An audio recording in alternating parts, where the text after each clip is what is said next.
Good evening. Happy Thursday. Once again, welcome back to the Man Cave. It is that time of week. Brother Jeff from sunny Hey, Florida yeah, it was. It and, was in the 80s today. and Tanya, the birthday girl from all the way Ha- upstairs. Happy birthday to you. Yes, Happy it's my birthday to birthday. you. Happy Wearing my birthday, dear special Pikachu Tanya. shirt.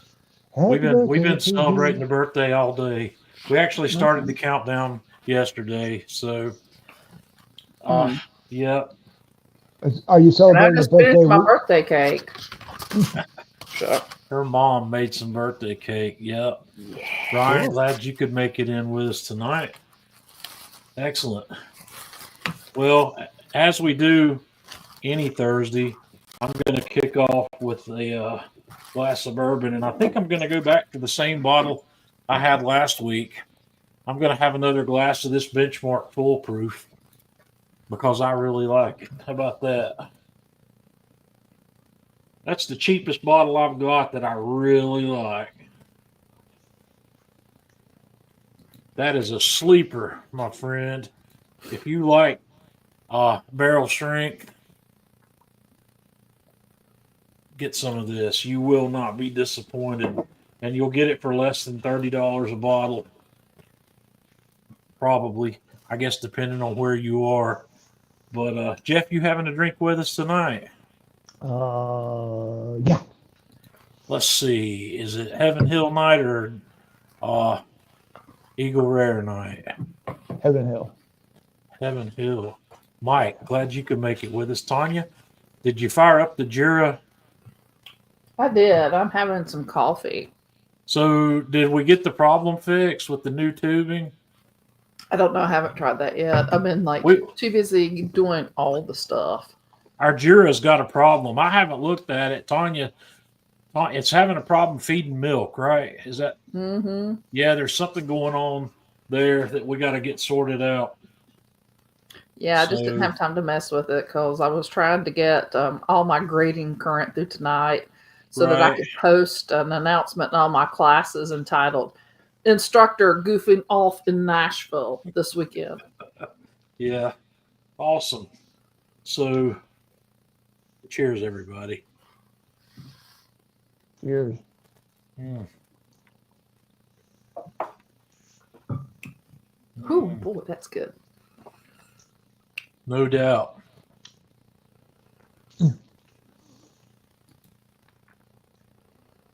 That's a lot. That's a lot for what I paid for it. Very good. Okay. Tanya, we'll bring you back. Let's see. Once again, I'd like to thank everybody who's contributed. I'm still getting some, at least one person, sometimes two or three are contributing a little bit every week. And like I said, this money is going to pay for the software that I use to run this live stream. And if there's any left over, I try to put it towards things that I'm going to be showing you on here, kind of like the RFX system and stuff like that. So if you care to, please feel free to make a small donation. And if not, that's fine too. We're glad to have you with us either way. And I'll put this information back up on screen a little bit later as we progress. I think I saw Logan pop in there. I haven't seen Logan around lately. Logan, where you been? Logan's see, South Dakota, so there's no telling how many feet of snow he's got up there. It gets cold up in that part of the country. Yeah. So excellent. We got Brewster and Russ and Smoking Tar Heel, Darvin, Carl Levi, a lot of the regulars. Good deal. So, Jeff, have you had a good week? Yes, I have. The weather's been giving me problems this week. Last week, we had some mornings with near single digit temperatures in the the low, 12, 13 degrees. And this week, it's been cold in the morning and warm in the afternoon. It's been those days where you have to change clothes in the middle of the day. Oh, Logan's 62 today. We got up at like 65 or 66 here today, but it's cold in the morning, but it's t-shirt weather in the afternoons here. Well, And you have to understand for Logan for 62, that's shorts and shirt weather. yeah, well, it is here too, pretty much. But it's one of those days where you put on a sweatshirt or hoodie in the morning, and if you're not coming home before 2 or 3 o'clock in the afternoon, you're going to be sweating and wringing wet because it ends up being too much. I'm trying to figure out this weekend. It's going to be the same way over our trip this weekend. So I'm preparing for either way. So yeah, I follow my motto. It's better to have and not need than need and not have. right. And of course, just as I get ready to talk about photos, I've got to log back into Google. So, all right, this is going to take a minute.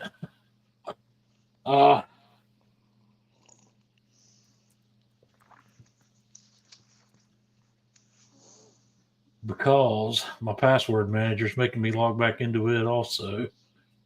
Don't you hate it when that happens? Yep.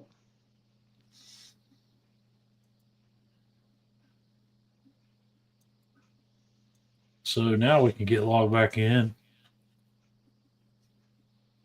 There, okay. But cooking, we talked last week. We're going to do steak sauces again. A couple of different ones. Jeff's done something, and I've done something. And Jeff's looks far better than mine this week for sure. But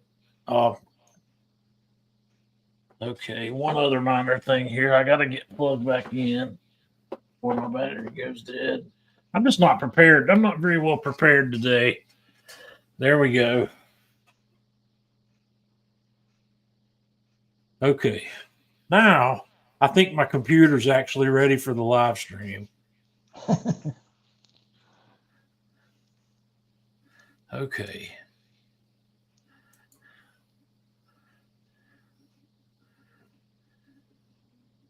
Okay, we're plugged in. But we've been talking about steak sauces, and I don't know. I probably harp on this more than most about a sauce. The really right sauce can take a steak to the next level. I'm not one of the folks who thinks a sauce is a crutch or a fix for a bad cook or not needed if the steak's perfectly cooked. I think it can be an enhancement. It changes things, and I don't know. If you don't like sauces, don't put sauce on your steak. That's nothing wrong with that either. So, but I've grown fond of a lot of sauces, and because they're fun to make. And one other fact of the matter is most of these sauces that you'll see us making that we're putting on steaks go real well with a lot of other things, especially this one that Jeff's done here today, and we'll talk about that.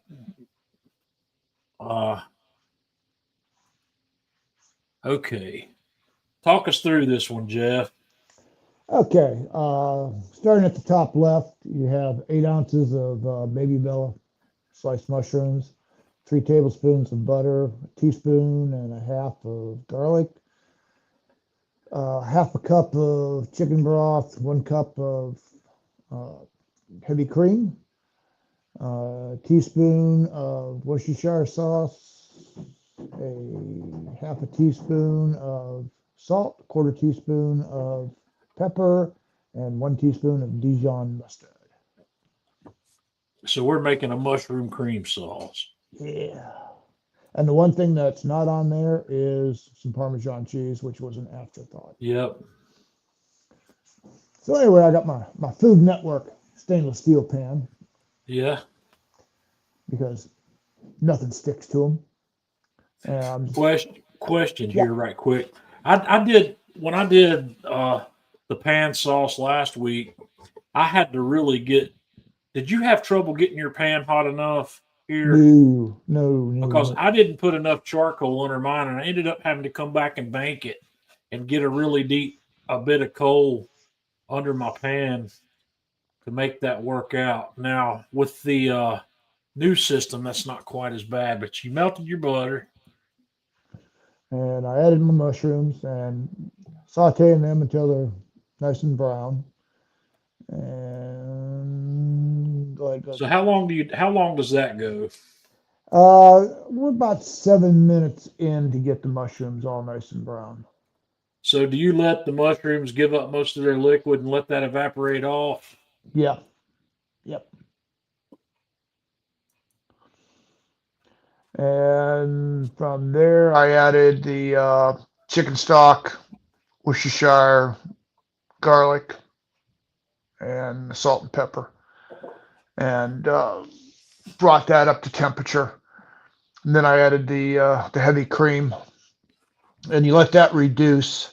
And this is where it got a little wonky on me. It was taking longer than I wanted to thicken up. I shouldn't say reduce. It was reducing. It just wasn't thickening to my likings. And I think part of the issue is the mushrooms were still putting off some juices. So I grabbed some Parmesan cheese and I put just a little bit of Parmesan cheese. And when I say a little bit, I'm talking, 2 handfuls in there. Right. And that was just enough to give it that thickness that I was looking for without taking away from the mushroom flavor of the sauce, because I wanted the baby bellows to be the star of the show, and they were. The taste was incredible on this. And here's about where you added your salt and pepper. Yep. And then I think the next one is a little video there, and you can see it thickening up nicely. You can tell by the way it's bubbling that it's thickened up. Yep. Let me come back here for a minute. Hang on. This stage right here, one of the things you can do here before you bring the cream is let that chicken stock reduce out where most of it is gone. Cream, I find that I think it has trouble thickening if there's a lot of liquid behind it. Yep. It may be. I'm not sure on this particular cook. So here you've got your steaks. Yeah, put some steaks on the Huntsman. I was using the grill grates on the Huntsman because for presentation for this, I wanted the pretty grill marks, which. Yep. Yeah, grill grates are nice, but they're also a pain because of cleaning and whatnot. I pretty much resigned myself. I'm not using them.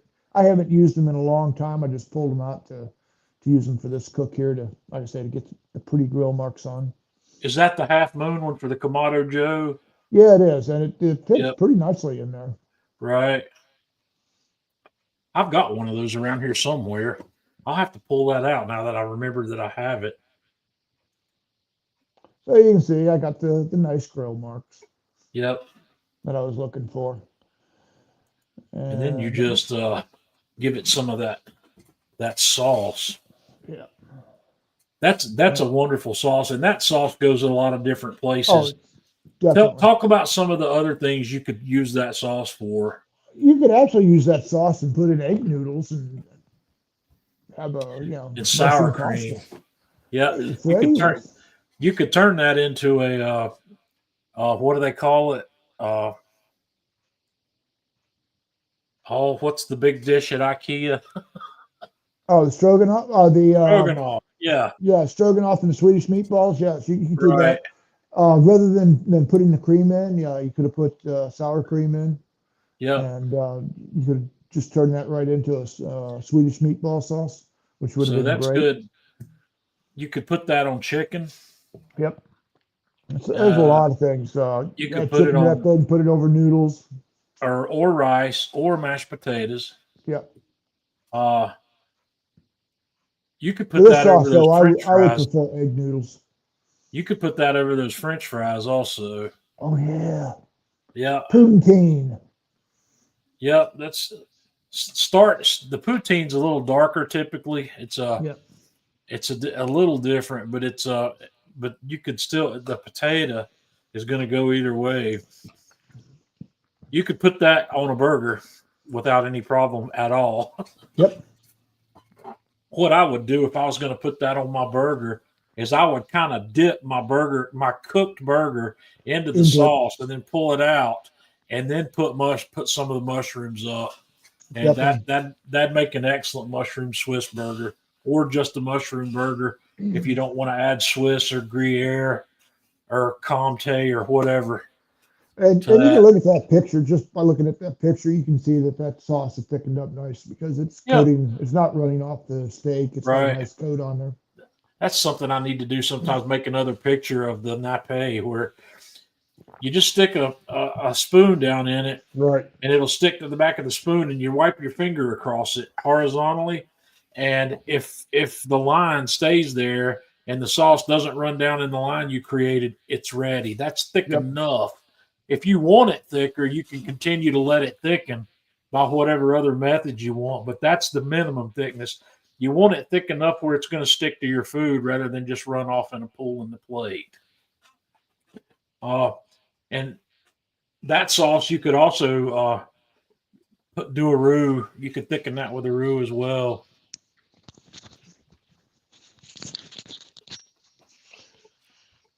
How's this, Ryan? Does that sound better? Yep, that sounds good. I had my right earbud in my left ear, so the microphone was sticking up in the air. Okay, so that looks good. Is that something you do again? Oh, absolutely. That's. I'm going to say that would probably be one of my go-to steak sauces. Now, I use regular Worcestershire sauce in that rather than the W sauce because I felt the Right, W sauce would overpower it and put would. The W put the sauce is mushrooms as the yeah. secondary. It's more than a Worcestershire sauce. Yeah, It's almost a crime to call it a Worcestershire sauce, but it is. It's got that in there, but it's got a lot of other things in it that Worcestershire sauce doesn't have, namely it's horseradish.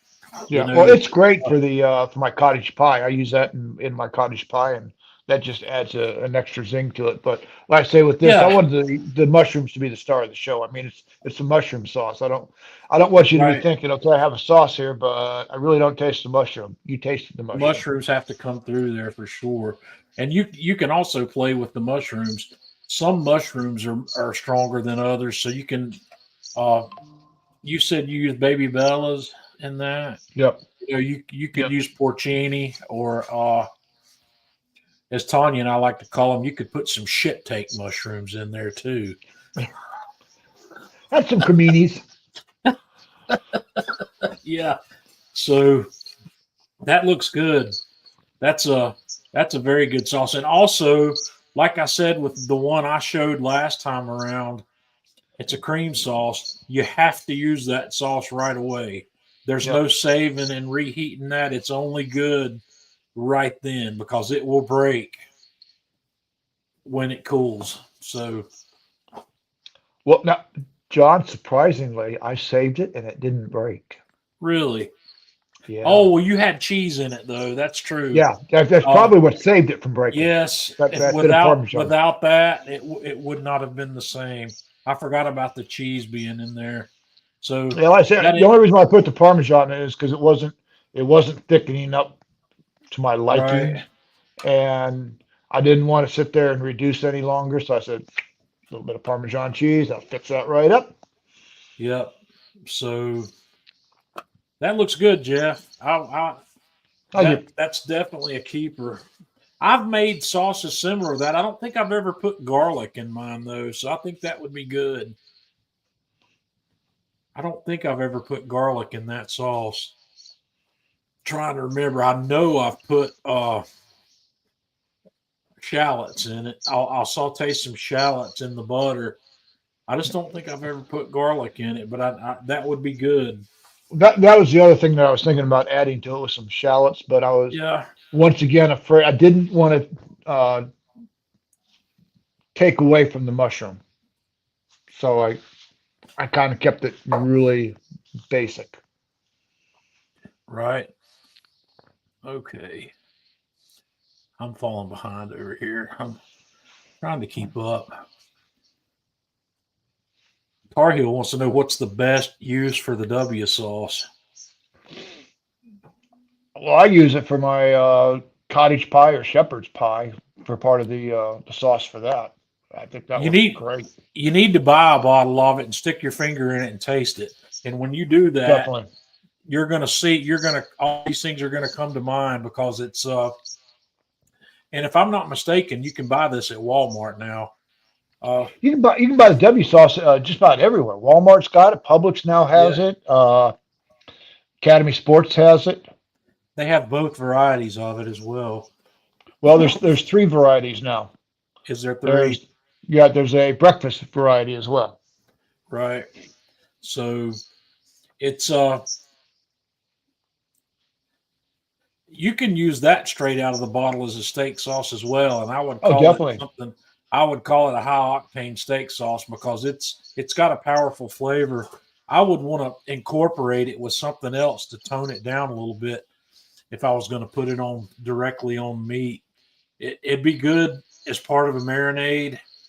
It would be a good simple dip. You know, I wouldn't have any trouble whatsoever dipping wings in that or dipping chicken nuggets in it either, something like that, or your French fries. I like dipping French fries and stuff that's got a strong flavor. Yep. So, yeah, Greg says put it in your meatloaf. I got no problem with that either. That would work good. Yeah, absolutely. Anything, bringing your meatloaf flavor up. Janice, glad you can make it with us tonight. Well, my cook this week, my sauce was nowhere near as nice as Jeff's, and I'll tell you the story before I get started in my pictures. I had an idea for a sauce that I thought was going to be really great, and I made the sauce. And when I made the sauce, I didn't like it, so I tossed it out. I'm not even going to talk about what went in it because it was not something I can recommend. It might be a sauce that some people might like, but I did not like it. And if I don't like it, I'm not gonna do anything else with it. So I went back because of the time. I made that sauce. What day's today? I made that Thursday, you made sauce. that yesterday. Yeah, I made that sauce that I threw out yesterday. So today I had to hustle and get something done that I could make work the way I wanted it to and get it made today. So I went to one of my go-to sauces that's part of my regular repertoire, and it's a sauce that I call the Man Cave A57 sauce, and we'll look at it here in a second. But last week I went to the U.S. Food Chef store and I bought a whole strip loin. They have these whole strip loins in there for $6.99 a pound. So I wanted to try one to see if it's worth having or not. So this is what it looked like unwrapped. It looks like it's got some decent marbling in it. So I cut this guy down into 1, 2, 3, 4, 5, 6, 7, 8, 9, 10, 11 pretty thick steaks. And each end, I save those off separately because I'm going to dice those up and use it for stir fry or something. So, and after I cut it down, I just vacuum sealed these guys in the JVR chamber sealer and put all of them but one in the freezer. And then the one I kept out's the one I cooked today. So here is the A57. And the reason I call this the A57 sauce is because it's a sauce that's somewhere in between A1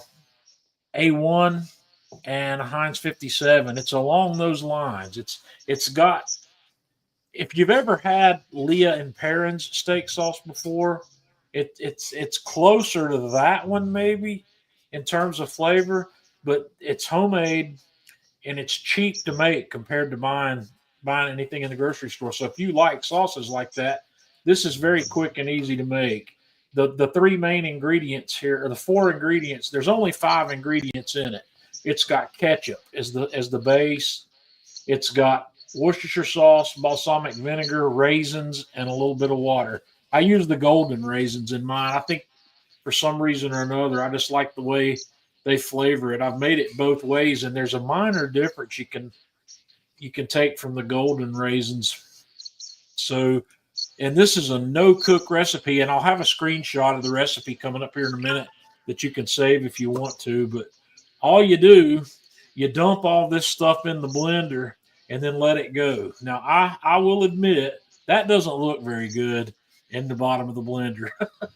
It doesn't. It's whipped a lot of air into that. But what I do after that's blended is I dump it out into one of these little 8-ounce swing top bottles and keep it in my refrigerator. This is going to last for quite some time. This is not going to have a short shelf life in the refrigerator. There's nothing really in there that's going to go bad. I would say you could keep this for several weeks in the refrigerator if it lasts you that long. But I've made the recipe that I put together here makes a little over a cup, but there's a little left behind that's in the lid of the Vitamix, and maybe there may be 2 or 3 ounces that didn't make it into the jar here, but that's all there is to making this sauce. It's that simple, and it's just a really delicious sauce. If you can make this sauce at least a day in advance, do that, because this is, it's like anything else. It gets a little bit better after it's had time to sit. Age. Yeah. So here's that recipe. You can come back and screen capture this if you want. There's a half a cup of ketchup, a third cup of Worcestershire, a third of a cup of water, 1 tablespoon, just 1 tablespoon of balsamic vinegar, a quarter of a cup of those raisins, and then you just puree that in your blender. That's all there is to it. There's no cook there. So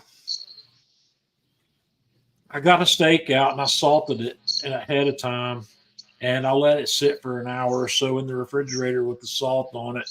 And then I actually decided I was going to come back. I went ahead and put some black pepper and a little bit of garlic on it, simply because that's just as about how I like to season a steaks, the salt, pepper, garlic route. Now, that steak is from your loin that you bought, your whole loin that you bought? Yes, John. that is. It is. It's from that strip loin. So I've been playing around with the next level cooking system on the Huntsman, and today I decided to use that. And on today's cook with the Huntsman, I did not use the Venom. I did not use the controller. I just used it as a standalone grill with no help from a fan. So I put the lower ring in, and I put a heat shield on one side, and I set my charcoal chimney in. I filled this charcoal chimney about 2/3 full. This is the full size Weber chimney. I put about 2/3 of a chimney of charcoal. I probably had a little more than I needed, but I'm not worried about that. I fired it up and let the coals get hot, and I don't know why I put these pictures in here.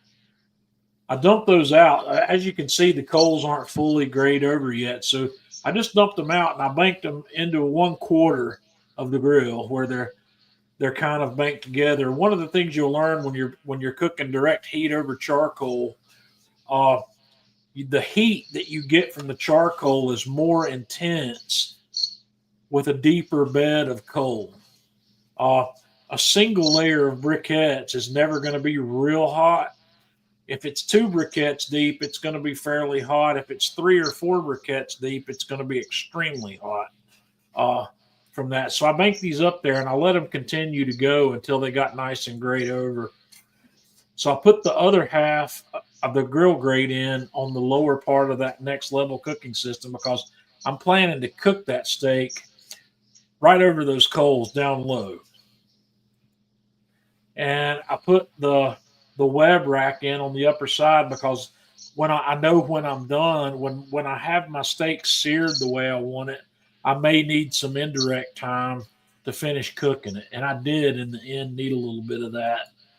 So I decided also to use the RFX to see how well it handled cooking a steak over direct heat, where I could watch the temperature and make sure I pulled it off direct heat before it got away from me. So I put it on, and as you can see, those coals are pretty well ashed over now. It's nice and hot. When I'm cooking a steak like this over direct flame and direct coals, I have kind of adopted the method where I like to turn the steak. I like to flip it every 30 seconds. And that's what I did here. I flipped this steak every 30 seconds until I had a sear on both sides that I liked. And that's just after the first flip, probably. And this is a couple flips later. And here's what it's looking like about the time I'm about ready to pull it off. So after 7.5 minutes of flipping that steak every 30 seconds, I pulled it up to the indirect side. And when I did that, the temperature internally on that steak was about 100 or 105. It wasn't where I wanted it yet. So I put it over here on the indirect and closed the lid of the grill. And oddly enough, it only took it about 3 more minutes to come up to 120. Here's where it is about 2 or 3 minutes later. So here I pulled it off the grill and I left the thermometer in it just to see where it was going to go, because I don't know, since this Huntsman's new for me, I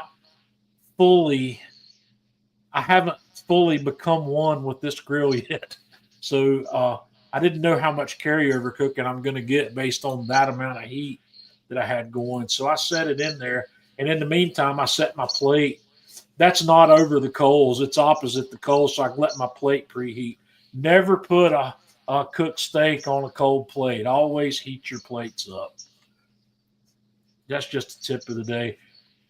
That steak only came up to 128.7 before it fell.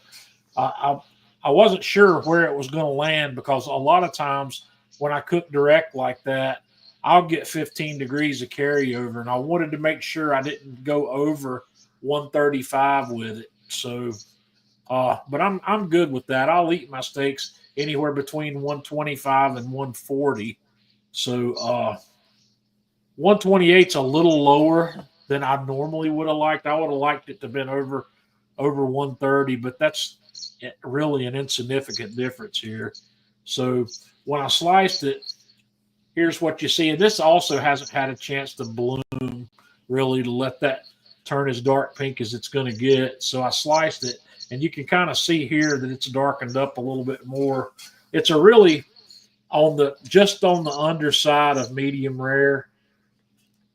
Technically, medium rare is at 135, but I'm at 128 to 130 here in that cook. So I just plated that and I drizzled a little bit of my sauce on it, and that's what I had for lunch today. And this sauce is something, I don't know, if you like A1, and if you like, hang on a second. Jeff, what's that English sauce? Let me bring Tanya back up here for a minute. Tanya, what's that other sauce that's made in the UK that's like A1? HP? HP. That sauce is like this. If you like this sauce, I'd really love for you to try this and let me know what you think about it. Janice, the RFX is kind of like a meter, but it's also Wi-Fi, and it's ThermaWorks. It's a ThermaWorks product from the same people that make the ThermaPen, and it works far better than the meter. I did an episode on that. I don't think you were with us that night, but it works way better than the meter on all levels. But anyway, let me bring this back up here for a second. I'd like for somebody, I don't care who, if it's just one of you even, try this sauce and let me know what you think about it. I know a lot of people are saying, John, we're not going to make steak sauce, but give it a shot. I really think if you make this, it'll become a favorite. And this is also good on a lot of things. This would be good on chicken, and this also is great on a burger. Tanya and I have put it on burgers before, and It is good. it's really Yeah, good. it is Yeah. really good. I So like that sauce. it's I usually that's about all I make. Usually, it takes longer to prep to get your ingredients together and then clean the blender than it does. That's mainly what you're doing, because once it's in the blender, it takes 15 seconds to pulse that. And this is something I might consider playing with. I might consider trying to develop it a little bit more, because I'm wondering what happens to this sauce, Jeff, if I put a teaspoon of lemon juice in it to brighten it up even more. The balsamic, it's pretty nice with the balsamic. I don't know if that lemon juice is going to argue with that tablespoon of balsamic or not. It might. That might not be a good combination. So this is something I like. And if you've got a favorite steak sauce or a favorite sauce that you like to either buy or make for steaks, leave a comment here. Let me know what your favorites are. This will be the only one you see me do that's similar to anything you can buy on the shelf. That's my answer to grocery store steak sauce, is this one, and it's one I've been making for a while. So, and no, that one doesn't have any bourbon in it. I could add bourbon to that, and it would be an interesting flavor. But I've got a whiskey steak sauce, which might be the next one I make, that I really like. It's a good bit different. It's another fairly bold sauce, but it's significantly different from this one. That one may be the next one I do when we do another round of steak sauces. What do you think about that one, Jeff? Is that something you'd like? I'm thinking I might try that one, John. 'Cause my son likes A1 steak sauce. I'm not a Well, big A1 fan, but if he likes A1, I'd love to hear what he thinks about this. yeah, have to make that for him. Yep, and it's stupid easy to make. Yeah, it doesn't look like it's too complicated. Yep. And if you need more, it's very easy to make more all at the same time. You can just multiply that recipe into whatever you need it to be. It's almost a travesty to only make that much in a Vitamix.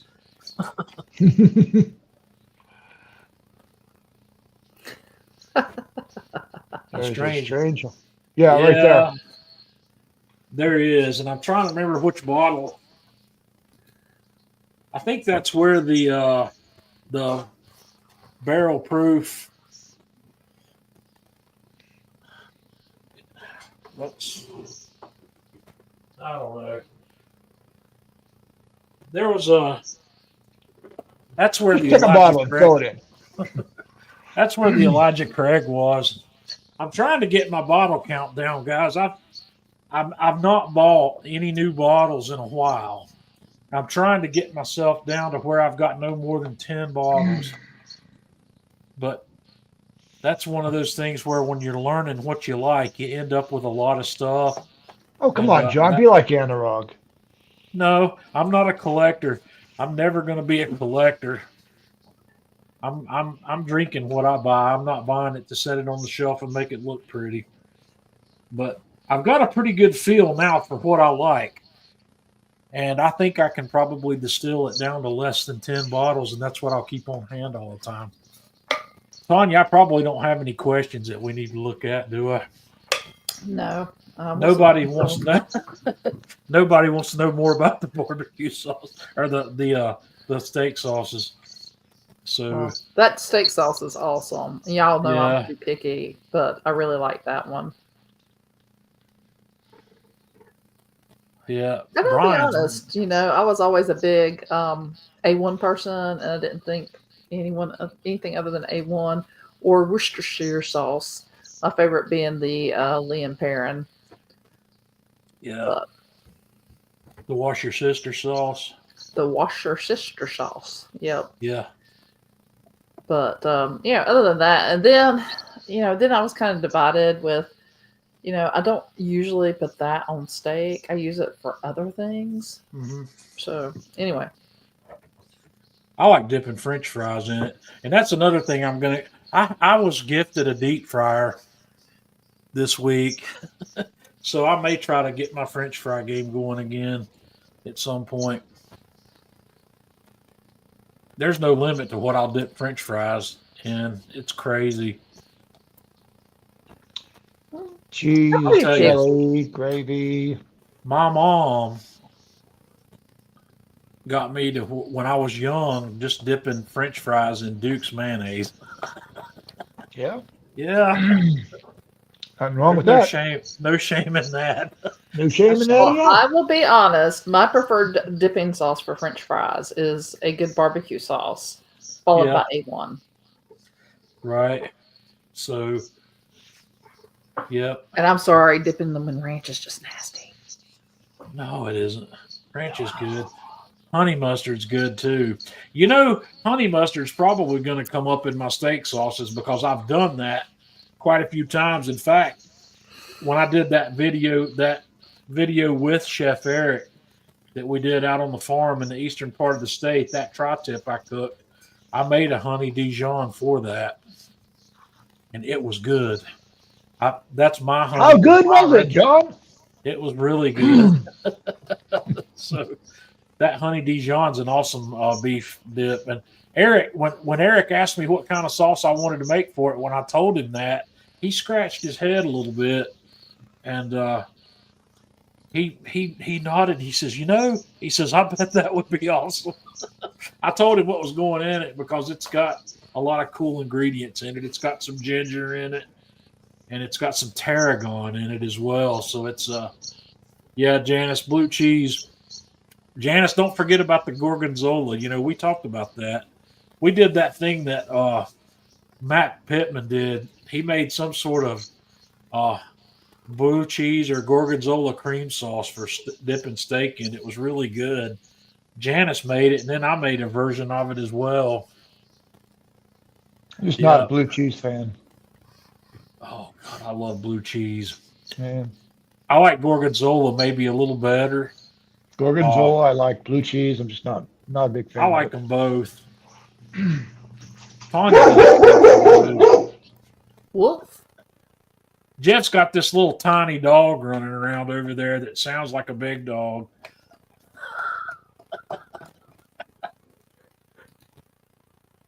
Yeah, I have not tried the Chick-fil-A sauce. yeah. Correct me if I'm wrong. From what I understand, it's got some mustard in it, and I'm just not a big mustard fan. Uh, Tanya got to experience my comeback sauce for the first time last week, and I think she kind of liked that. What did I It make was that for? actually What, really good. what did I make that for? What did we do Oh with my it? gosh. Let me tell you, my hub loves me so much. I'm going to tell you how much he loves me. He made these fabulous black bean burgers for me. Black bean burgers. That's what I put it on. I couldn't remember. Yeah. They were so good. Mhm. Guys, it's not my black bean burger recipe, but it's going to become my black bean burger recipe. I'm going to tweak it a little bit, but it's Kenji's black bean burger recipe that you'll find on SeriousEats.com. I made that recipe pretty close to the way it's written, and it was good. The method is what got me. When I read his method, I loved it, and I decided I'm going to make that, but I'm going to tweak it a little bit. I think the flavor could stand to be amped up, but I made some of my comeback sauce to put on the burger, which is kind of That's it's a really good. ketchup. It's ketchup and mayo for the base. It's kind of like a special sauce or kind of like a Thousand Island, but it's got a flavor punch to it that those don't have. That comes from like the Tony Chaccari's Creole seasoning. Creole, A yeah. little bit of that going in there, and a little extra pinch of cayenne pepper. It's really good. Yeah, Russ, slot dogs. They're That's coming coming up. up. Yeah, that's the Valentine's meal around here is pimento cheese and chili slot dogs. And I've got to start working on that when I get back from the little trip this weekend because I think I'm out of my hot dog chili, and I might have to make another batch of that. Yeah, Tar Heel, I will. Once I get that recipe down to where I think it's awesome, I will post it because. But that's where you can go if you want to see what I made. That recipe's out there on SeriousEats.com. If you search for his black bean burger, and it's the That one was where really good. he starts out. He drains and washes the black beans, and he spreads them out on a heat pan on some parchment paper and puts them in the oven at 350 for 20 minutes or so to kind of par cook those things. And then you put all the ingredients really that go good. in it into the blender, and you just pulse it a few times. You don't want to turn it into a mush. He said you want to have some of the beans still partially intact. And so that's what I ended up with, and they were good. I never really thought I could be fond of a black bean I burger, but know. That's what's so good about it. These Yeah. black bean burgers were so good that John actually said, you know, I would do this again. We can have this Well, again heck. sometime. And I was just like, I can show you what they look like because I made some pictures. yeah, They did Janet look said good. the pictures look great. Yeah, they're They were tasty, y'all. And they were Tanya approved. And what was so funny, John was like, man, I can't eat all of this. I'm sitting here like cramming every bit in my mouth going, oh my God, I'm not going to stop eating this. It's delicious. I did not take pictures of the process of making them, but here's what my patties look like. These are the patties and these were larger than they should have been. I should have not made them quite as big. I didn't weigh these, but I'm thinking these are probably 5 ounces, which is a lot for a black bean patty. Maybe even a little larger than that. But I cooked these in a skillet.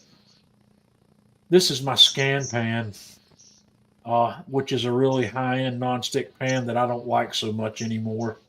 But when I show you this next picture, it's going to blow you away because, I cooked some onion slices also to go on these things, but look at that crust I got on these things.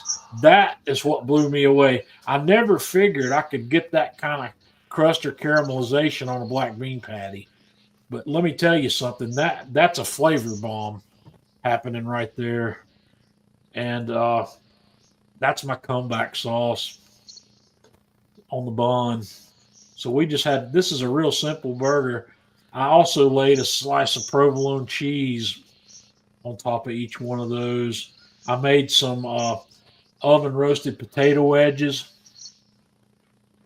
and that onion and put that burger together. And that was dinner.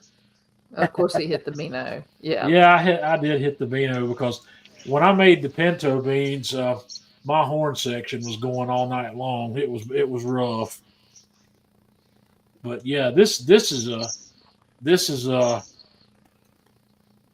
something that I think. Janice, did you try these? I know you said you were looking at it, but this recipe was good, and I think provolone was an excellent cheese choice for the black bean. I don't think I would have liked it as well with cheddar. I think the provolone was a really right answer there. Provolone or a Swiss. Swiss would have been good, yeah. Swiss, provolone, or, yeah, any of that. Yeah, Mike, my hot dog chili is posted. You'll find it on Man Cave Meals YouTube channel somewhere, and if not, I think I made a video sometime a long time ago about that, but I will send you a PM later, and I'll give you a screenshot of that recipe because it's out of all the things that I cook, that's one of Tanya's top 3. Is that hot and dog I call chili? it divine chili. Yeah. So, we The first time he maybe made it, oh my gosh. So we had family over, and I'm sitting Yeah. here and I'm eating this chili, on my hot dog, and I'm like, dude, this is really freaking good, And so I Well- decide I'm going to go back and get some more. I'm just going to eat the chili because it's that good. Well, Yeah. I walk into the kitchen, and there is my mother and my sister-in-law, and they got spoons, and they're cleaning out the pot. There ain't a bite left. They're like, "This is really good chili," and I'm like, "Well, damn it, I wanted some more. Thank you for eating it all." Honestly, guys, it's not a chili. It's not a kind of a chili that I would recommend eating that way because it's got some mustard in it. I put mustard in it because I want it to be a hot dog or hamburger condiment. And but they did. They loved it so much that they ate it. They were eating it right out of the pot that I had it warmed up in. And That's funny. Yep. Candlelight hot dogs. That's exactly right. But Mike, it's a really good condiment chili. It would be really good on nachos as well, with nachos and cheese. That kind of chili. It's that kind of chili. It's really good on potatoes. It'd give you a baked potato. Yeah, it'd be great on a baked potato, a loaded baked potato. But it's a perfect what I call a condiment chili. It's not a meal chili. It's an add-on chili. And it is a flavor bomb. It's good. A sauce specific cookbook. Didn't you have that one about the mother sauces?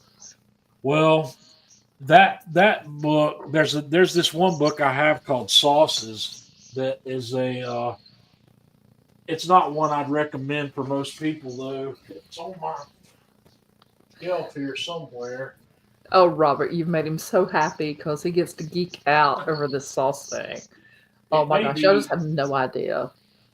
It may be in the other room because I was looking up something in it. It's not here on my shelf at the moment.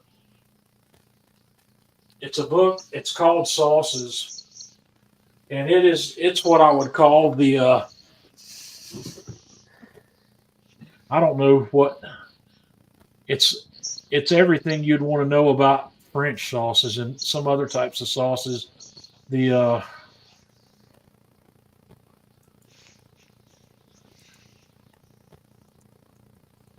I do know one book that I can recommend. I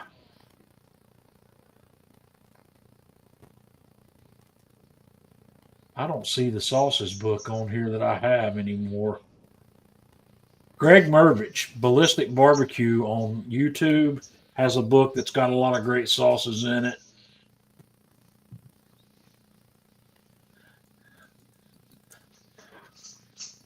I highly recommend this one. And I've got this. It's American barbecue sauces. If that's the kind of sauce, there's a lot of really great sauces in this book. Yeah, that's the one I've got too.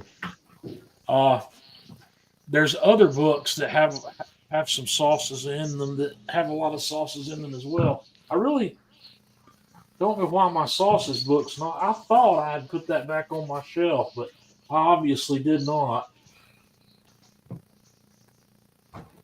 That also bugs me that it might be out of print because if it's not on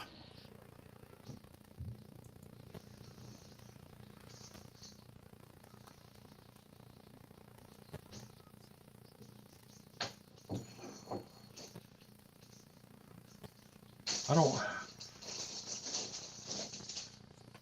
Amazon's making me verify myself here to get back into it.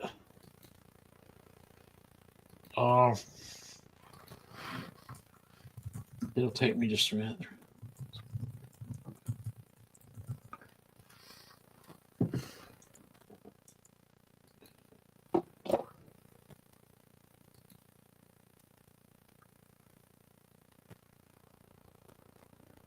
Here's the book I have.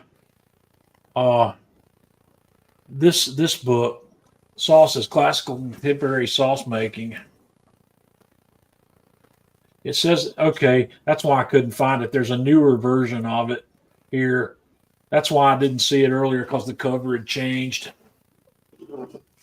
That's an excellent book if you want to learn a lot, if you want to deep dive into sauce making, but you're not going to find barbecue sauces and steak sauces in this book. This book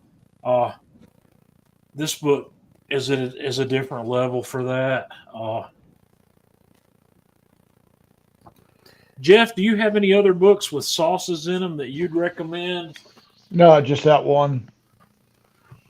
Uh, Anything else? I mean, Google is your friend. I've got another one down here that's got a lot of this Stephen Rachland book. Uh, Yes, I got that one too. uh, Yeah, he doesn't impress me that much anymore. this thing, this book's got a lot of good sauces in it, and this one's cheap. So if you can find that one, that's another one that's got a lot of good stuff in it. And Janice, I was quiet because I had a lot of background noise, so I muted my mic. What you should do, uh, Robert, is go to a bookstore, go to Barnes and Noble, and just look in their cooking section, and you'll find several of those. That's good stuff. What else have we got? I don't know. What do you want to do next week? Next week? Well, I think next week we really should hammer out something that's a good game day cook prior to the Super Bowl. Okay.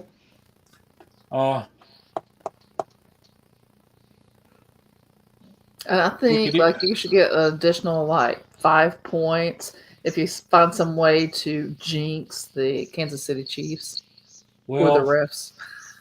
the refs are who you're going to have to buy off because the refs have gotten them there.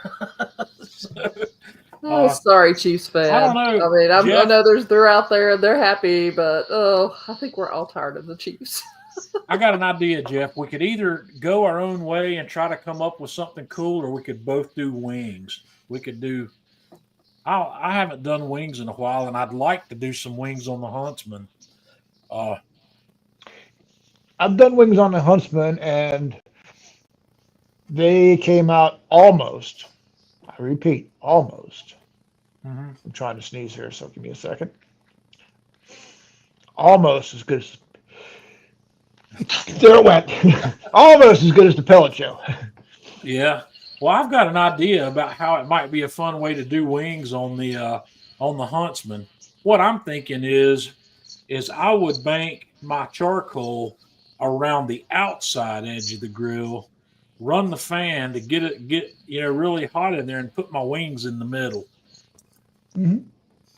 and not really have a heat deflector in there, or charcoal on one side, wings on the other.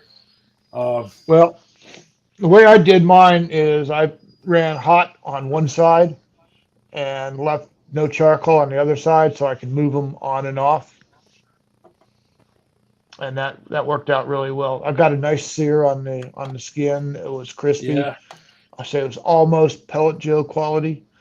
Um, Yep. and it probably would have been pellet Joe quality if I would have cranked the temperature up to, that 500 degrees that I cook them on the pellet Joe. Right. Tar Heel says I should use the Kamado Joe or the Lone Star for wings. I don't know. The Lone Star, I have to that's a big smoker, and I find it difficult to get the Lone Star as hot. The Lone Star starts barking at me at 425 to 450. When I'm cooking wings, I like to cook hot. Mm-hmm. I've got Hotter the better.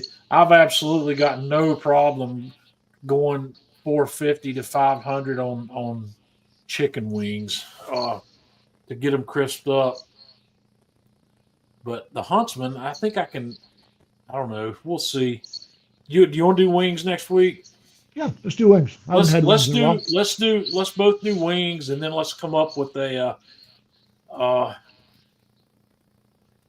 a wing sauce.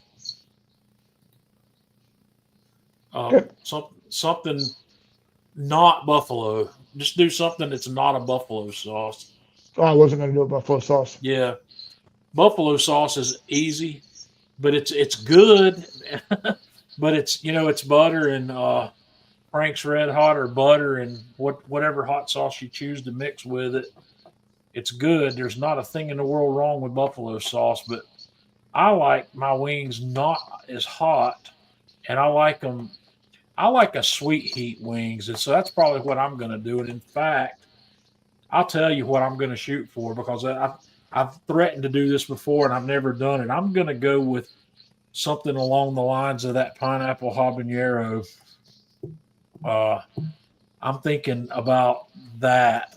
Maybe a barbecue-ish sauce that's pineapple habanero, That'd be good. and it won't be a sauce as much as it'll be a glaze. I'll thin it out enough to where it becomes a glaze, and I think that would be good. I've got habaneros here that I've harvested from my own garden that are dried. I can use, and I also have a real simple, easy way to make a glaze like that. That's you'll need a jar of preserves. You'll get like pineapple. Tanya, that pineapple passion fruit would be perfect for this, but I can't find it anymore. So I'll have to find something else. It may not be pineapple. It may end up being some other tropical fruit, but I'll find some other tropical fruit we can do this with and use Mango would be habanero. good. Mango could be good. Yep. But Like a and I'll mango get to habanero. yeah, and I'll get to work bourbon back into this one as well. So Tanya says, yeah, yeah, I'll, yeah. I'll probably lean towards a teriyaki sauce. So teriyaki's good. There's not a thing in the world wrong with teriyaki. Absolutely not. I'm trying to. Eric did a. I'm trying to remember what he did. He did this. Eric did a wing sauce one time that I really liked, and it had that sweet chili sauce in it. That Mm-hmm. Korean chili sauce and something else that was really good. I can't remember what he called it. It's in the Kamado Joe videos that Chef Eric did. And by the way, guys, I did connect with Chef Eric last week, and he said he'd be willing to come on with us again one Thursday night. But I haven't got a Thursday night nailed down with him yet.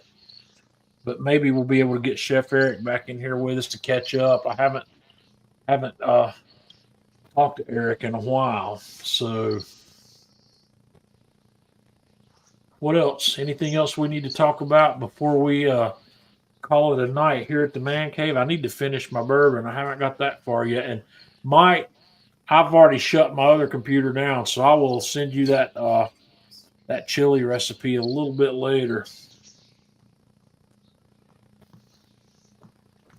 if he's still with us.